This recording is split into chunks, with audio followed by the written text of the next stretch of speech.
I want a partner like yours, and I want friends like that guy, and I want eyebrows like that girl, and I want his popularity and money. I want her bravery and intelligence and happiness. I don't actively think about comparing myself to these people, but it's inevitable, a natural instinct as we collect information about our surroundings to evaluate how we're doing in life. When I compare and I measure up, I tend to feel good about myself. When I compare and I measure down, I tend to feel bad about myself. Though not all self-comparison leads to envy, envy always starts with self-comparison, but it goes far beyond simply wanting something. See, not only do I want what you have, but I don't want you to have what you have. In fact, I can't stand that you get to have it and I don't. It's unfair. I'm entitled to everything that everyone else gets to have. Why should I be any less? If you were a little bit less happy, then I would get to be happier. And if your relationship wasn't going so damn well, I would feel better about being single.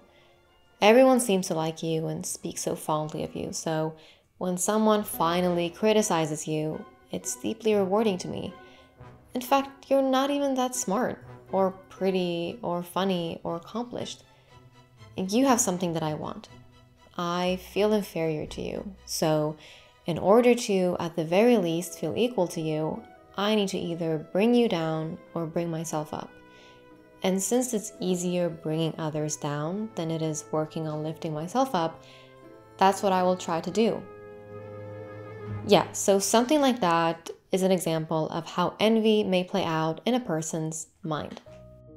Envy is when we see someone who has something that we want, and so now we experience a gap between where we are and where we want to be, what we have and what we want to have. And it's how we respond to such gaps, both emotionally and through our actions, that we should pay very close attention to. So I like to think of envy as a spectrum, where on one end it's very hostile, so similar to what I just demonstrated, and on the other end it's very non-hostile. And I figured we could take a trip down memory lane to explore both ends with the help of some examples from my life. So the prime of my envy was probably in my early teens, and what I would envy the most was other girls' looks, and specifically their bodies. I was teased for being too skinny. I don't think a day went by where someone did not make a comment about my weight and my body, or at the very least, someone would grab my wrist like this and say something like, "Oh my god, you're so skinny," or "Watch out or you will break." Hi, future Lana here editing this video. So they would actually grab it like this. You know, the good old circle grab that you use to determine how skinny someone is so that you can then proceed to telling them that they are too skinny. And I remember liking this boy when I was like 15 and him not wanting to be with me because he said that I did not look womanly enough. And then he sent me a photo of another girl's body to show me what a real woman is supposed to look like. And I remember saving that photo and looking at it over and over again, wishing that I looked like that. And I would resent the girl in that photo, or really any girl whose body looked like hers. High school was a bit better, although I would still get commented on. It did not happen as frequently, but I would still feel insecure and try to hide certain parts of my body. So I remember I had this long crossover bag, and I would put the bag part over my bum to cover it up and to avoid getting comments that I had a small bum and real women should have a big butt. You know, thinking about that is really sad. I wish that I could go back in time and just tell that girl that it doesn't matter. No one actually cares and you are beautiful. But since I can't do that, I will tell you if you are in a similar situation. College was completely different. You know, no one cared what anyone else looked like, and so I didn't care either. I would still feel insecure at times, but you know, I was able to fully acknowledge someone else's beautiful figure without feeling any negative emotion towards them or towards myself. And then upon graduating, I had left pretty much all of that in the past. I was free of intrusive thoughts and free of envy in that regard.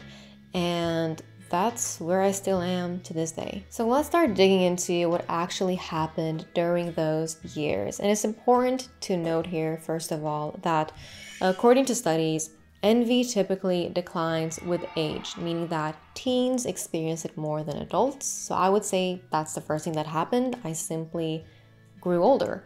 And secondly, the whole reason I got to the point of feeling so inadequate and envious of others was because of the image of what my body should look like that had been pushed down my throat for so long, for so many years by other people, and I had believed in it. But once I changed my environment and hence changed my surroundings, aka going from school to college, and no one was there to remind me of my inadequacy, I guess I simply forgot about it.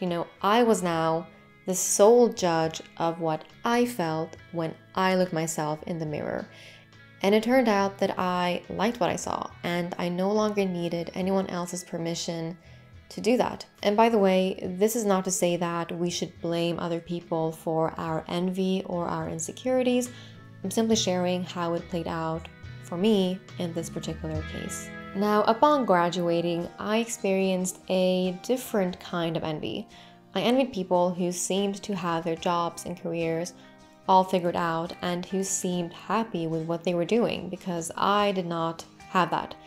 So I tried to justify my position of dissatisfaction by thinking things like, well, the whole reason that they can even live their dreams is because they were luckier, or they were better off, or they got help, they had access to things that I did not have access to, and whatnot. And even though there might have been some truth to that, it was all just an attempt really to make myself feel better for not having what they had by attempting to minimize their accomplishments. And this is something that we often do when experiencing envy. Now, did it work? Did I feel better?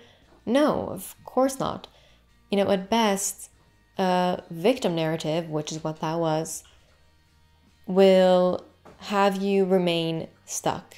But typically, it'll actually move you backwards, because now, not only do you feel dissatisfied with life or career or whatever it might be, but you also feel resentful. Now, here's where we get to the part that I think really is worth reflecting on, and it's how I currently deal with any envy that I may experience. So what I ended up realizing was that really envy wasn't about any specific person. It was only about what they had, which in this example was an enjoyable career.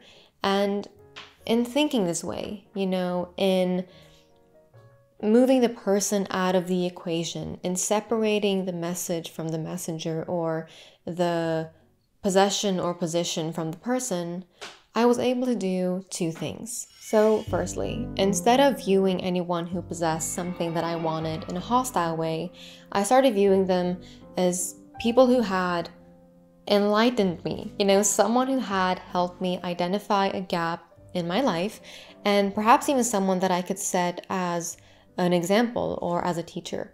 And secondly, I was able to get more clarity on what exactly it was that I was envying, and I could decide what action should follow. So in many situations in life, there is the option of doing something useful or doing something that isn't useful or perhaps even harmful, or doing nothing at all. And how do we choose? So I often find myself returning to the serenity prayer.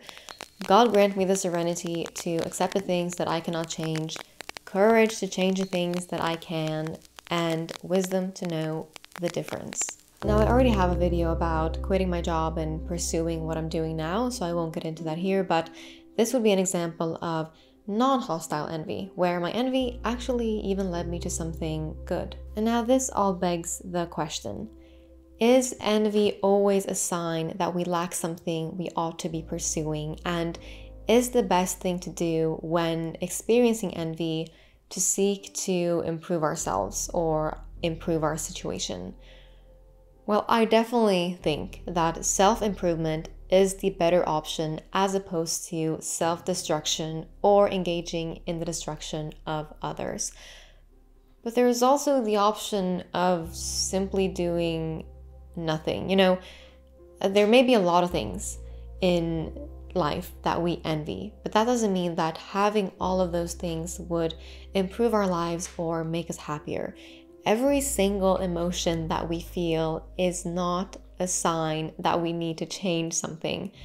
Sometimes we can just let ourselves acknowledge a feeling and then do nothing about it. I like to think of it as seeing a sailboat passing you on a lake and not attempting to throw rocks at it, but also not attempting to build your own, but simply letting it pass you.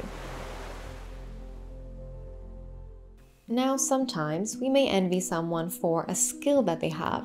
The good news is that skills are something that we ourselves can learn by using Skillshare, for example, who is our sponsor today. Skillshare is an online learning community with thousands of classes on a variety of topics, everything from video editing to writing to photography and marketing, and I've gotten tons of value from the classes that I've taken on there for these past 2 years.